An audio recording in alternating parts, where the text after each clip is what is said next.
In my hand is a paper that was produced that shows us how we can reduce in this year, 2025, how we can reduce South Africa's VAT rate from 15% to 11.5%, and not the 17% that was potentially to be proposed by the South African Finance Minister. That's what we're going to unpack in this video. Hi, my name is Yolanda. I'm a financial advisor, and it is my goal on this platform to give you easy, actionable tips, content, and strategies that you can use to manage money well, to build generational wealth, and to live abundantly. And to do those things, we got to understand the political environment, because the political environment impacts the economic environment, and the economic environment impacts you managing your money, going out and working every day. So in my hand is this paper. You can get a copy of this paper. It's in the link on whichever platform you are watching or listening to this podcast. I didn't write this paper. It's produced by an organization called the Institute of Race Relations. And they broke down the various components on how South Africa can reduce that VAT rate and make it a lot more comfortable for South Africans and still meeting the budget requirements. Right, so this is the document. It's from an organization called the Institute of Race Relations, and this is a document entitled The Blueprint for Growth, Cut VAT and BEE. All right, if you want a copy of this, I'm gonna post it in the link where you're watching this video, so download it, read it into much details as you can. It's pretty detailed, a lot of different perspectives taken into account on how we can be reducing our tax and what exactly is inflating our taxes as well. So the essence of this document is the things that they could do, government can do to stimulate the economy and have jobs growth.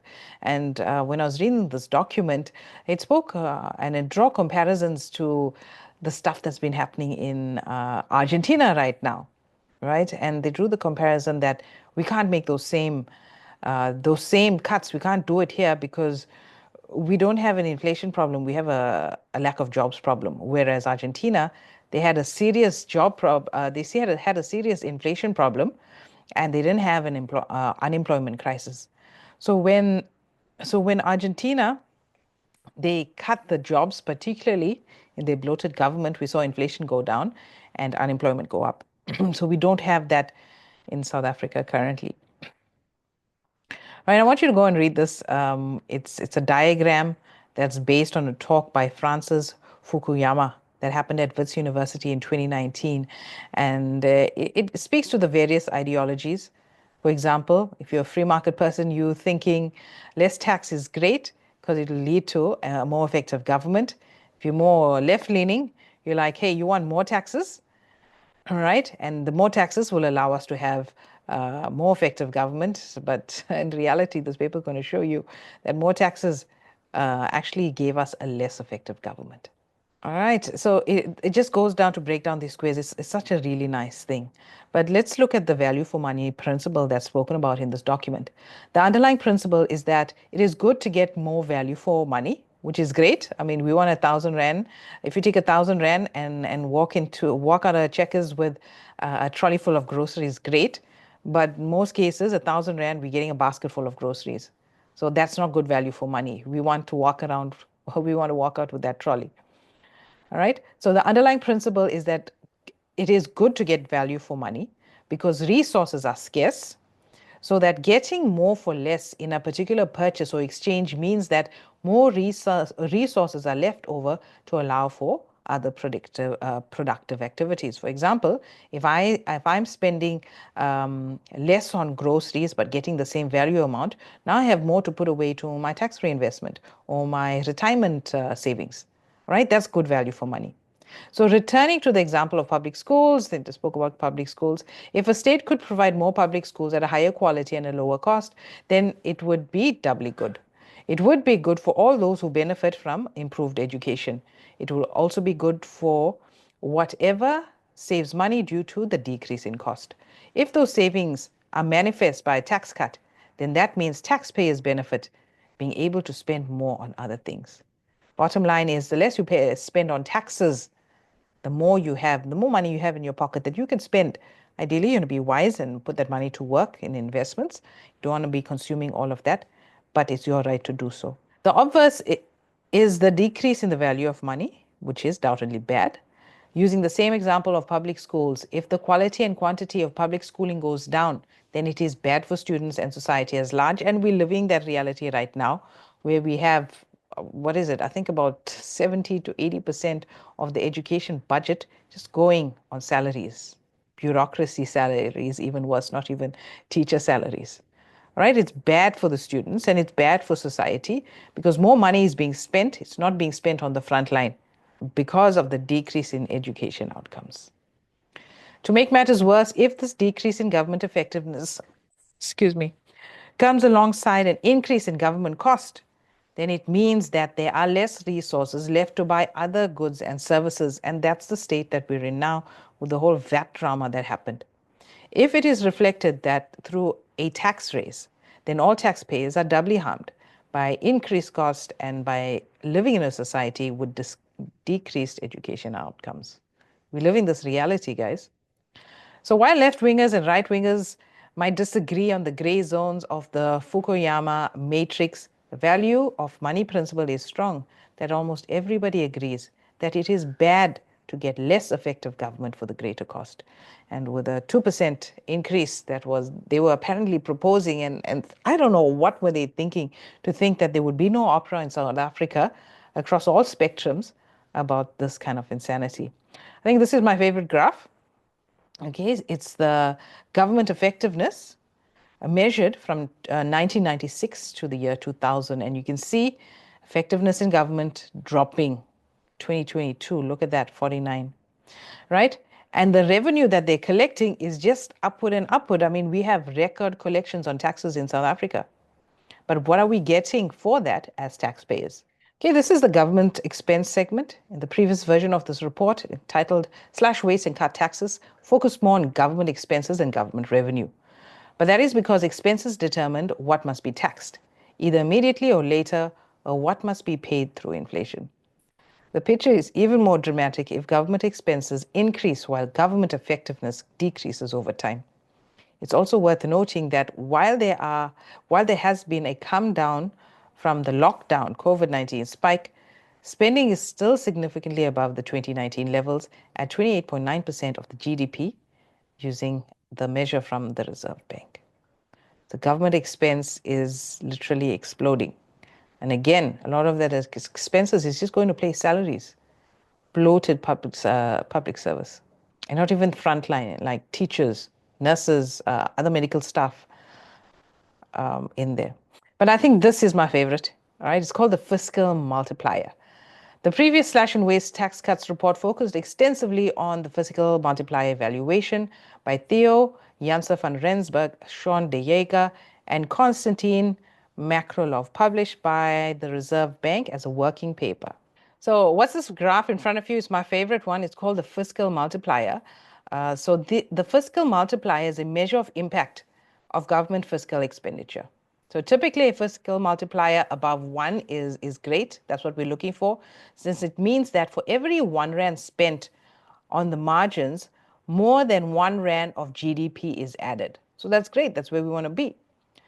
If instead the 1 rand has been spent privately with even greater positive GD impact, then purely from a productivity perspective, it would be preferred for that 1 rand to be spent privately, but still a multiplier above 1 indicates some form of government productivity. When the fiscal multiplier is below 1, that means that spending 1 rand produces a GDP impact of below 1 rand. Now imagine spending 1 rand and attracting 1 rand 50 in debt. That is horrible. So I want to read this directly from the text here, right? The fiscal multiplier is not usually thought of as being to enter a negative range. However, the South African state is breaking new ground, conceptually and practically, with the negative fiscal multiplier estimated. For every rand the state spends on its margin, it literally destroys output. Setting the money on fire would be less destructive than entrusting it to the state's spending. Multiple years of negative fiscal multipliers were found by the economists in 2019 being statistically significant. All right. So the numbers from the Reserve Bank are telling us that it would be better for money to be spent in the hands of the average South African than us being taxed and being handed that money over to the government. Look, it's a very eye-opening report. You got to get your hands on it, print it. You're old school like me, print it and let it sink in. So here's the summary for here's the value for money summary. Premise 1: if the state has grown to the point where it's incapable of getting value for money, then the state should be paid less.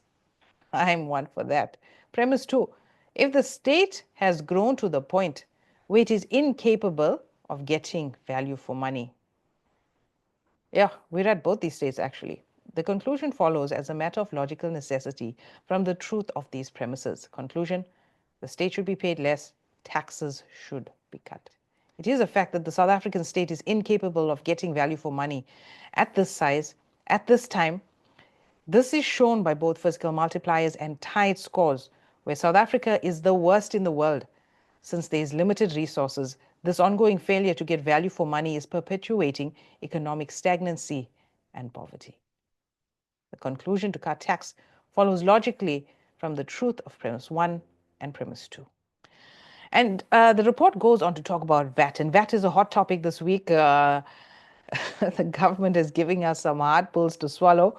We'll have to wait for March to see what the finance minister has to say. Here's what the report says. If some tax should be cut, why should it be VAT? Why not cut corporate taxes or income tax?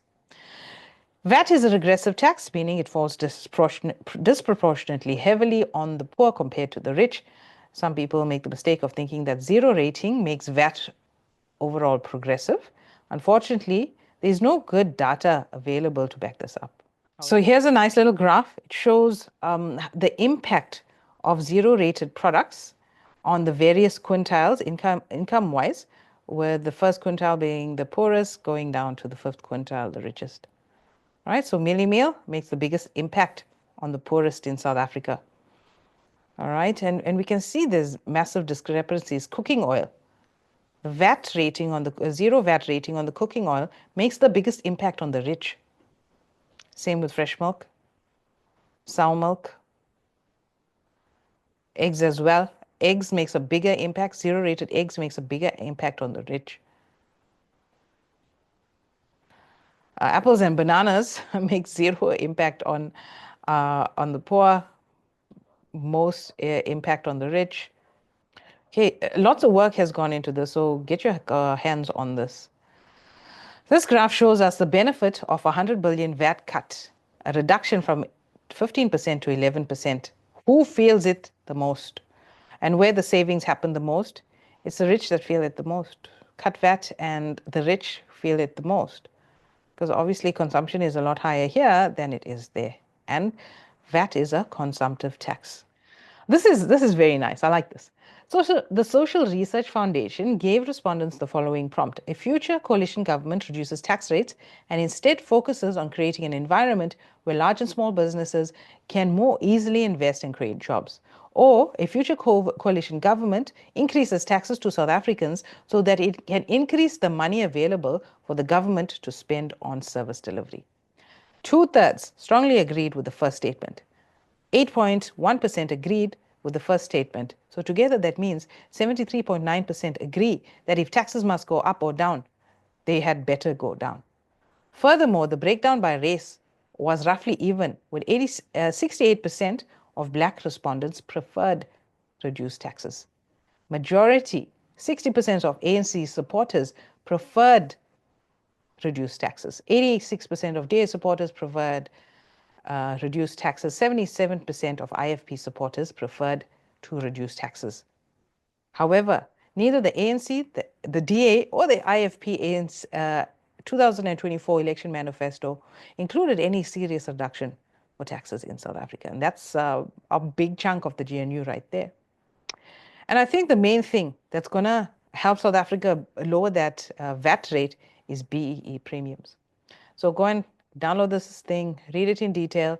Basically, this report is telling us that when government issues these BEE tenders on their various criteria and with the inflated pricing, they know it's inflated, they're paying the inflated pricing.